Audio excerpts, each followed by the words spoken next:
Halo semuanya, Assalamualaikum warahmatullahi wabarakatuh.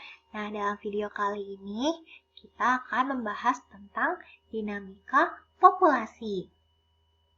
Nah, oke, sekarang kita mulai materinya. Jadi pertama, apa sih dinamika populasi itu?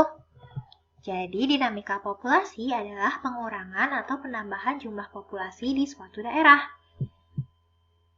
Nah, dinamika populasi biasanya disebabkan oleh beberapa faktor, yaitu ada perubahan iklim, ada ketersediaan sumber daya alam, ada bencana alam, ada aktivitas manusia, dan ada kompetisi atau predasi.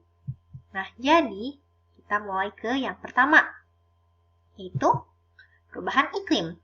Jadi, perubahan iklim atau dikenal dengan global warming dapat menyebabkan beberapa fenomena, yaitu kebakaran hutan dan mencairnya es di kutub utara dan kutub selatan. Akibatnya banyak makhluk hidup yang kehilangan akibatnya. Jadi misalnya nih di sini di kebakaran hutan, akibat dari api tersebut banyak tumbuhan dan hewan yang mati, sehingga populasi hewan dan tumbuhan di daerah tersebut juga ikut berkurang. Nah, sedangkan di bagian kutub utara dan kutub selatan, karena hawa yang makin menghangat, sehingga es di dua daerah tersebut mencair, di mana es tersebut merupakan habitat dari beruang kutub, sehingga mereka kehilangan habitatnya dan tidak dapat bertahan hidup seperti itu. Selanjutnya ada bencana alam. Jadi, salah satu akibat dari bencana alam adalah hilangnya habitat bagi populasi makhluk hidup, sehingga mereka tidak bisa bertahan hidup dan jumlahnya pun berkurang. Ini hampir mirip-mirip seperti perubahan iklim ya.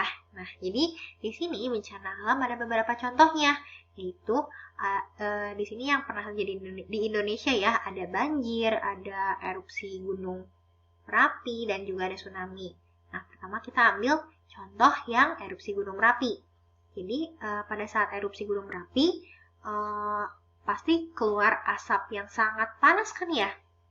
Nah, asap yang sangat panas itu dapat menghancurkan wilayah tersebut. Nah, karena di wilayah tersebut terdapat hewan dan terdapat juga tumbuhan, maka hewan dan tumbuhan di wilayah tersebut mati, sehingga populasinya juga ikut menurun. Nah, bencana alam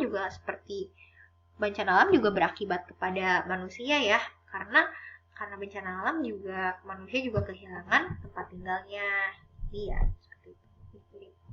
Oke, selanjutnya ada ketersediaan sumber daya alam.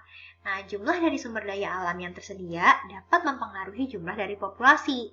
Apabila sumber daya alam yang tersedia sedikit, maka jumlah populasi juga semakin sedikit. Nah, seperti contohnya kita ambil wilayah sungai, daerah sungai.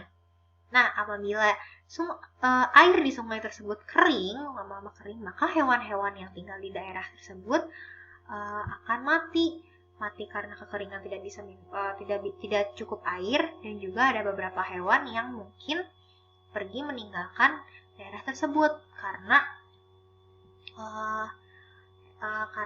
ya mereka mencari air di tempat yang baru seperti itu. Ada juga hewan-hewan yang memang karena daerahnya di situ gitu, karena tinggalnya di situ, kayak misalnya ikan tinggal hidup di air, karena tidak ada air ya mereka tidak bisa hidup di situ seperti itu.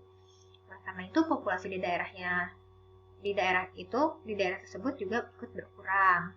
Sedangkan apabila sumber daya alam yang tersedia semakin melimpah, maka jumlah populasi juga semakin banyak. Contohnya seperti misalnya ada suatu daerah, di daerah tersebut muncul sebuah mata air. Nah, mata air tersebut semakin lama semakin besar, semakin banyak, sehingga mengundang hewan-hewan untuk tinggal di daerah tersebut. Maka dari itu populasi hewan di daerah tersebut juga semakin meningkat. Selanjutnya ada aktivitas manusia. Jadi, salah satu contoh aktivitas manusia yang dapat mengurangi populasi makhluk hidup adalah perburuan liar. Kayak manusia biasanya melakukan perburuan liar untuk mengambil beberapa bagian tubuh hewan. Kayak misalnya contohnya mereka mengambil sirip ikan hiu. Nah, setelah itu karena mereka terus memburu hiu, maka populasi ikan hiu di daerah tersebut atau di lautan akan semakin berkurang. Selain aktivitas itu juga manusia melakukan penebangan hutan dan juga pembakaran hutan untuk membuka lahan pertanian. Biasanya dijadikan lahan kelapa sawit. Nah, karena mereka menebang hutan, tentu populasi tumbuhan di dalam hutan juga semakin berkurang. Selain itu juga ketika mereka membakar hutan, selain populasi tumbuhan yang berkurang, ada juga hewan-hewan yang terperangkap dalam kebakaran tersebut dan akhirnya mati, sehingga populasi hewan juga ikut berkurang. Tapi meski begitu, aktivitas manusia juga dapat memperbanyak populasi makhluk hidup.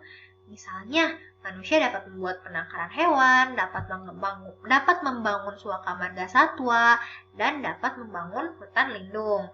Misalnya contohnya nih, penangkaran hewan. Jadi manusia membangun beberapa penangkaran penyu di daerah-daerah pantai di Indonesia.